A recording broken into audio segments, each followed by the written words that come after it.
Mga artistang bumili o nagpagawa ng sobrang mahal na bahay. Number 1, Marian Rivera and Dingdong Dantes. Ipinasilap ng royal couple na si Dingdong Dantes and Marian Rivera ang kanilang 3 tourist house sa Makati City, na pinangalanan nilang Casa Dantes, at ang dream house daw na ito ay 4 na taong ginawa bago natapos.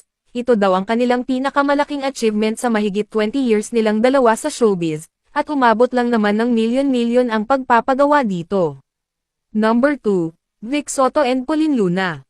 Ang 2 stories house ni Pauline Luna at bossing Vic Soto ay ipinasilap ng actress at marami ang nagkagusto at humanga dito. Dagdag ng actress, hindi niya tinipid sa mga materialis ang pagpapagawa dito para mas tumagal pa ito ng mabuti. Mahigit 1 taon at kalahati bago ito natapos, itinayo ito sa isang mayamang exclusive na subdivision sa Laguna. Number 3, Willie Revillame.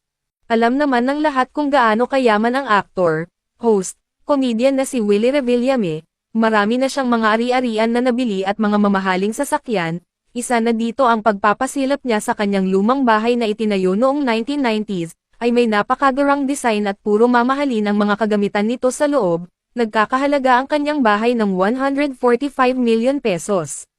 Number 4, Manny Pacquiao. Ang 8th Division World Champion na si Manny Pacquiao, ay ipinasilap ang kanyang bagong ipinatayong mansion na bahay sa General Santos City, na nagkakahalaga ng 2 billion pesos. Sabi pa ni Manny na ito daw ang pinakamalaking mansion na ipinagawa nilang mag-asawa. Ayon pa sa mga kaanak nila ay parang isang hotel dahil sa laki at napakaganda nito sa loob. Number 5, Bea Alonzo.